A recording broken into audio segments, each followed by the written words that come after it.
श्रीदक्षिणामूर्तिस्तुतिः।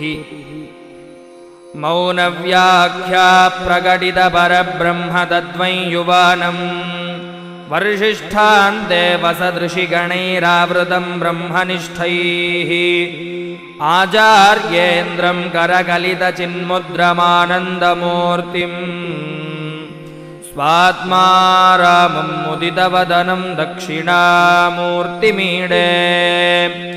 वटविटपि समीपे भूमिभागे निषण्णं सकलमुनिजनानां ज्ञानदातारमाराधे त्रिभुवनगुरुमीशं दक्षिणामूर्तिदेवं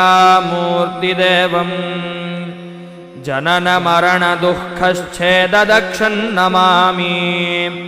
चित्रं वटतरोर्मूले वृद्धाः शिष्या गुरुर्युवा गुरोस्तु मौनं व्याख्यानं शिष्यास्तु छिन्नसंशयाः निधये सर्वविद्यानां भिषजे भवरोगिणां गुरवे सर्वलोकानां दक्षिणामूर्तये नमः।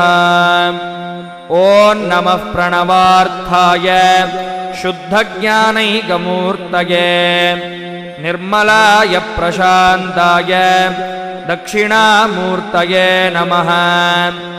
ईश्वरो गुरुरात्मेति मूर्तिभेदविभागिने व्योमवद्व्याप्तदेहाय दक्षिणामूर्तये नमः।